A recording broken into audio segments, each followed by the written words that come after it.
ভারত, বাংলাদেশ, পাকিস্তান বহুল পরিচালিত এই চেহেল কাপ অনেক বুজুর্গ ব্যক্তির ঝাড়ফুঁককারীর উপর মন্ত্র এর মাধ্যমে অনেক সেবা করে থাকলেও কোরআন ও হাদিসে এর কোনো ভিত্তি নেই।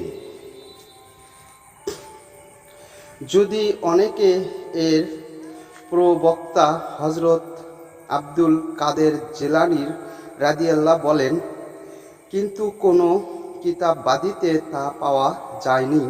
কেউ কেউ হজরত আলী রাদিয়াল্লাহকেও এর প্রবক্তা বলে থাকেন এবং এরও কোনো ভিত্তি পাওয়া যায় না। যেহেতু এর উপকারিতা পাওয়া যায়, সেজন্য কোনো বুজুর্গের মাধ্যমে এর আমল নেওয়া যেতে পারে এবং জরুরি বা সুন্নাহ মনে না করলেও আমল করতে কোনো সমস্যা নেই।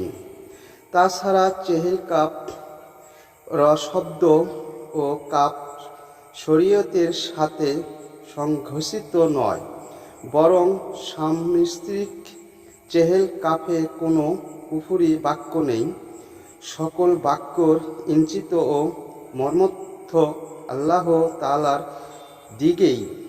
চেহেল কাপ বিভিন্ন বর্ণনা পাওয়া যায়, তন্তভে এটি হলো এই।